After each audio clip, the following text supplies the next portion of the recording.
இந்த விபிஎஸ் வருஷம் நடத்துறோம். இதுல சபை மக்கள் எல்லாம் கூப்பிடுறோம், பிள்ளைகளுடைய பெற்றோரையும் கூப்பிடுறோம். இது எதுக்காக அப்படின்னா, ஏதோ நிறைய காசு வச்சுக்கிறாரு, காசு வாங்கி ஏதோ பண்ண போறாரு அப்படியெல்லாம் இல்லை. இயேசு மரிச்சு உயிர்த்தெழுந்த போது யோவான்ல சொன்னாரு, பேதுருவை பார்த்து அவன் தான் பிரதானமான அப்போஸ்தலன், அவன் தான் சீப் பாஸ்டர் அப்படின்னு சொல்லலாம், அவன் தான் தலைமை போதகர். ஆண்டவர் அவனை தான் சொன்னாரு, இந்த சபைய இந்த கல்லின் மேல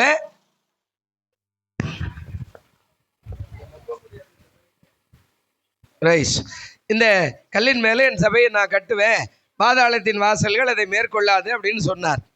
அதுதான் அந்த வார்த்தை தான் எல்லா கிராமங்கள், பட்டணங்கள், நாடுகள், எல்லா ஊர்லயும் போனா இந்த மே மாசம் விபிஎஸ் நடந்துகிட்டே இருக்கும். எந்த ஊருக்கு போனீங்கன்னாலும், வெளிநாட்டில் கூட நடக்குது, இங்கே மட்டும்தான் இல்லை. அந்த ஊரில் விபிஎஸ் எல்லாம் நீங்கள் பெரிய ஊர்லெல்லாம் வசதி படைச்ச இப்போ மலேசியா அது மாதிரி எல்லாம் ஊரில் போனால் விபிஎஸ் எல்லாம் எல்லாம் சர்ச்செல்லாம் எப்படி இருக்கும் அப்படின்னா, நல்ல புல் ஏசி. எந்த பிள்ளைய அதாவது ஷூ போடாமல் சாக்ஸ் போடாமல் இப்படியெல்லாம் இருக்க மாட்டாங்க. இந்த தம்பி ஜோசுவா போட்டுனுக்கிறான் பாருங்க, எல்லாமே கோட்டு தான். சின்ன பிள்ளைகள்லேருந்து கோட்டு தான்.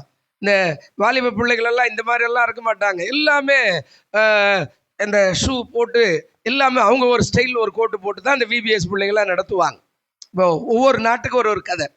அப்போ இங்கே நம்முடைய தேசத்துக்கு ஏற்ற மாதிரி நம்ம இப்போ இருக்கிற சட்டை போடுறதுக்கே உள்ளக்கிறதெல்லாம் நினைத்துனா கோட்டு போட்டால் எப்படி இருக்கும், ரொம்ப கஷ்டமாக இருக்கும்ல.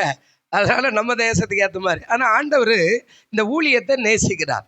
ஒரு 7 காரியத்தை சொல்லிடுறேன் பாருங்க. மார்க்கில் ஆண்டவர் சொன்னார் 13ஆம் அதிகாரத்தில், அப்போது சிறு பிள்ளைகளை அவர் தொடும்படி அவரிடத்துல அவருடைய கொண்டு வந்தார்கள்.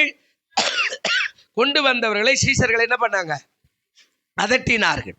பிரியமானவர்களே, நாம் எப்போ இயேசுவண்டை கொண்டு வருவதற்கு நாம் ஆசையாக இருக்கணும். பிள்ளைய எந்த வகையிலாவது பிள்ளை வார்த்தையினால முன்னேறி போகணும், அது ரொம்ப அவசியம். நாம் அப்படி செய்கிறதில்லை. நமக்கு வேலைக்குதுன்னா ஞாயிற்றுக்கிழமை சர்ச்சைக்கே கூட அனுப்புறதில்லை. இன்னும் நமக்கு எங்கேயும் அவசரமாக போனால் பிள்ளைய சண்டே கிளாஸ் கூட உட்காராம எடுத்துன்னு போயிடுவோம். ஆண்டவர் சொல்கிறார், சீஷர்கள் அதை நான் கொண்டாரு அவர் எவ்வளோ பேர் பாஸ்ட், அவர்கிட்ட போய் பிள்ளையெல்லாம் கூட்டு வரீங்களா அப்படின்னா. ஆண்டவர் சொல்கிறார், முதலாவது இயேசு அவர்களை கண்டு விசனம் அடைந்தார். ஏன் தெரியுமா, ஒரு பிள்ளை கூட நரகத்துக்கு போவதை இயேசுநாதர் விரும்ப மாட்டார். அதுதான் முதல் காரியம். விசனம் அடைகிறா, துக்கம் அடைகிறா. ஏன் தடை பண்ணுறீங்க, உங்களுக்கு என்ன பிரச்சனை, ஏன் அவங்களெல்லாம் வேணான்றீங்க. ரெண்டாவது, பிள்ளைகள் சிறு பிள்ளைகள் இடத்துல வருவதற்கு நீங்க என்ன செய்யுங்க, இடம் கொடுங்க. அவர் துக்கம் அடைந்து ரெண்டாவது கேட்கிறாரு, அம்மா, அக்கா, தம்பி, தங்கச்சி, நீ உங்க பிள்ளைகளை என்னிடத்துல அனுப்புங்க, ஆன்மீக காரியத்தை கற்றுக்கொள்ளட்டும்.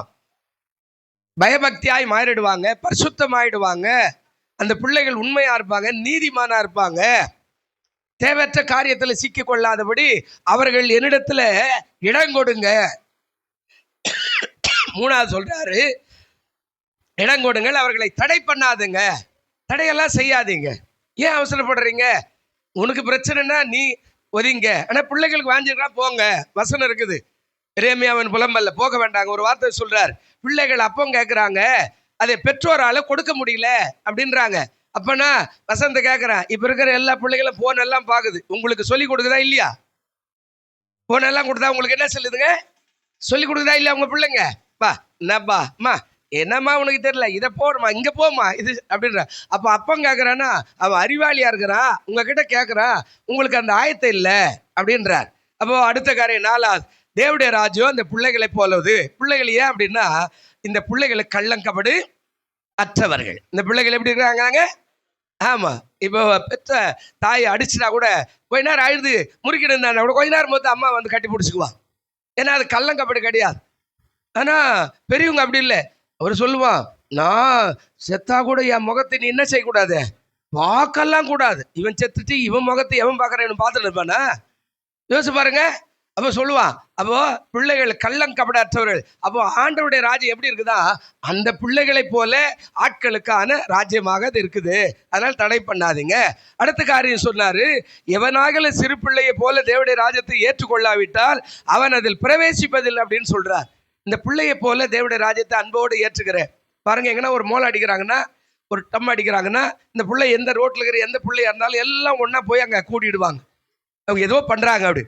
அப்போ தேவனுடைய ராஜ்யம் இந்த பிள்ளைகளை போல சமாதானம் உள்ள ஒரு ராஜ்யமாக இருக்குதா? அப்போது ஏற்றுக்கல அப்படின்னா நீங்கள் அதில் பிரவேசிக்க மாட்டீங்க அப்படின்னு சொல்கிறார். அப்போது நாம் என்னத்துக்கு இந்த ஊழியம் செய்கிறோம்? இந்த பிள்ளைகளை தேவ ராஜ்யத்துக்கு ஏற்ற மாதிரி தகுதியாய் மாற்றும். காலைல கூட ஒரு வார்த்தை சொன்னேன். எப்படி அவன் சொன்னா, நான் சிறு பிள்ளை முதல் நான் இப்போ பெரிய வாலிபனாக இருக்கிற வரையில் எல்லாவற்றையும் கை கொள்கிறேன். சமாதானம் எனக்கு தெரியும், சந்தோஷம் எனக்கு தெரியும், நிம்மதி எனக்கு தெரியும், பிரமாணம் எனக்கு தெரியும், 10 கட்டல் எனக்கு தெரியும், 10 கட்டல் எந்த கடைசி கட்டல் எது, முதல் கட்டல் எல்லாமே எனக்கு தெரியும், நான் சின்ன வயசுலேருந்தே கற்றுக்கிட்டு இருக்கிறேன் அப்படின்னு சொன்னான். அப்போ நம்ம பிள்ளைகளுக்கு ஆன்மீகத்துடைய காரியத்தை வாரி வழங்குவதற்கு நம்ம இடம் கொடுத்தீங்கன்னா அது ஆசீர்வாதமாக இருக்கும். அடுத்து 5வது சொன்னாரு. 6வது காரியம் என்ன சொல்றார்? அவர்களை அணைத்து கொண்டார். அல்லேலூயா. அடுத்த ஆசீர்வாதம் எப்படி வருதுங்க? அந்த பிள்ளைகளை தாய் எப்படி ஒரு பிள்ளையை அணைச்சிக்குமோ அது போல அந்த பிள்ளைகளை அணைத்து அப்படின்னா தேவ பிரசன்னத்துக்குள்ள அந்த பிள்ளைய பாதுகாக்கிறார். எனக்கு நிறைய பிள்ளைகள் ஆங்காங்கே சிதறி போகிறத பார்க்குறோம். திடீர்னு பார்த்தா கன்னியாகுமரியிலேருந்து 4 பெண் பிள்ளைகள், 10 வயசு பிள்ளைகள் திருட்டுத்தனமாக ட்ரெயின் ஏறி அந்த ரீல்ஸை பார்த்து, ஃபோன்லேயே பார்த்து, நான் இந்த நடிகரை பார்க்கணும், அந்த நடிகரை பார்க்கணும், நான் அந்த அம்மா மாதிரி சினிமாவில்னு எழுதி வந்து சென்னையில் எங்கே போகிறதுன்னு தெரியாது முழிக்கும் போது அங்கே இருக்கிற நல்லவர்கள் சில பேர் அதை பேசி பிடிச்சி போலீஸ் ஒப்படைச்சு மறுபடியும் ட்ரெயின் ஏறுவதற்கு அதையெல்லாம் நம்ம பார்க்குறோம். அப்போ ஆண்டவர் சொல்றார், அவர்களை அணைத்து கொண்டார். பிரியமானவர்களே, உங்க பிள்ளைகளை அவர் அணைத்து கொள்ளும் போது ஒரு தேவ மகிமை, தாயின் அந்த எப்படி பரிசு இருக்கோ அது போல அது மாறுகிறார். அடுத்த காரியம் சொல்றார் 7வது, அவர்கள் மேல் கைகளை என்ன செய்தாருங்க?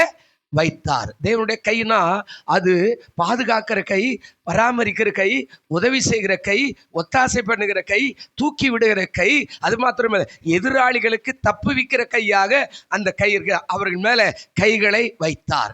ஆண்டவர் கை வைக்கணும்னா அந்த பிள்ளை அப்படியா இயேசுக்கு பிரியமாக இருக்கும்போது அந்த கை வைக்கிறார். கடைசியாக சொல்றார் 8வது, அவர்களை என்ன செய்தாருங்க? ஆசீர்வதித்தார். ஆசீர்வதித்தார் அப்படின்னா ரொம்ப பிளஸ் பண்ணுறார். நீ நல்லா இருப்ப. நம்ம பெத்தவங்க பிள்ளைகளுக்கு சொல்லி கொடுக்கணும்.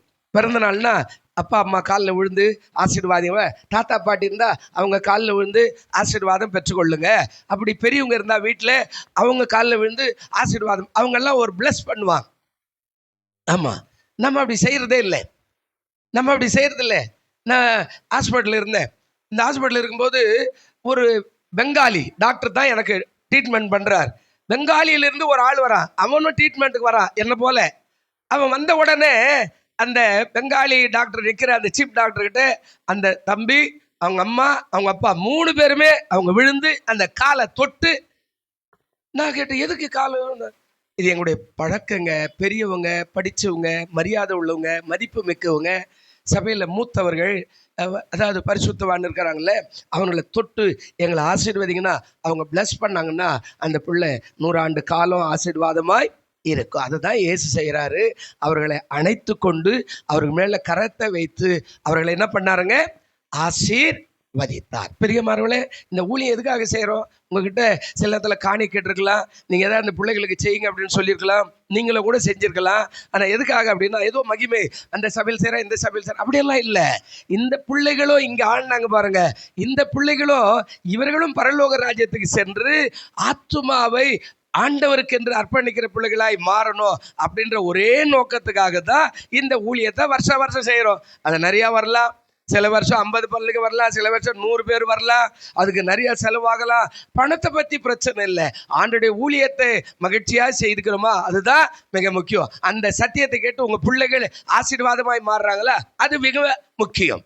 நீங்கள் நிறைய அந்த தெருவில் போகிறோம். இந்த ஜோஷுவா இருக்கிறார்ல, அவங்க அம்மா கூட இங்கே சண்டே கிளாஸுக்கு வந்தவங்க. இன்னும் நிறைய பிள்ளைகள் தெருவெல்லாம் சொல்கிறாங்க, சத்துணவில் செய்கிறாங்க. இங்கே தான் வந்து விபிஎஸ்ல வருஷம் டான்ஸ் ஆடுற பிள்ளைங்க. அவங்க எல்லாரும் வளர்ந்து இன்றைக்கி பெரிய பெரிய ஆளாக இருக்காரா. அவங்களுக்கு தெரியுது இங்கே சபையில் விபிஎஸ் நடக்குது. அவங்க பிள்ளைகளை அனுப்பி என் பிள்ளைகளை நீங்கள் விபிஎஸ்க்கு சேர்த்துங்க. பாருங்கள், சத்தியம் ஒன்றுதான்.